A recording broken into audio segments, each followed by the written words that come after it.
Është regjistruar sheri i parë në këtë fushatë elektorale. Një incident i dhunshëm ndodhi mbrëmjen e së martës në Fier, ku 3 persona u arrestuan pas një përplasje fizike me agjentët e Byros Kombëtare të Hetimit dhe forcave operacionale të policisë. Personat e arrestuar janë Ledian Kaplanaj, Claudio Kaplanaj dhe Gerald Kolçaku, të afërm të Agron Kaplanaj.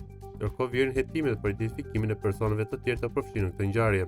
Sipas të ndaluarve, incidenti ka ndodhur pasi mosmarrëveshje për një vend parkimi. Në dëshminë dhënë në polici, ata kanë thënë se nuk i njihnin personat që u përfshin në konflikt. Policia e Fier ka publikuar një version të ngjarjes ku thuhet se incidenti ka ndodhur rreth orës 19:20 të mbrëmjes në aksin rrugor Fier Patos. Shërbimet operacionale të policisë dhe hetuesit e PKH janë goditur nga disa persona gjatë kryesës së detyrës, të cilat janë identifikuar dhe shoqëruar në drejtorinë vendore të policisë së Fier për veprime të mëtejshme. Agron Kaplanaj, kryebashkiaku i Mallakastër, thotë se ngjarja ka nisur kur një mjet i pa identifikuar ka mbërritur në parkimin e kompanisë dhe ka ngritur një dron. Ky veprim për të ka shkaktuar dyshime tek të afërmit e tij, të cilët janë afruar për të kërkuar shpjegime. Kaplanaj ka pretenduar se një prej agjentëve të PKH-s i ka thënë Roy se po filmonin për të blerë një pronë, por më pas e ka ofenduar me fjalë të rënda. Pas kësaj, agjentët janë larguar nga vendi, duke u ndjekur nga persona të afërt të Kaplanajt.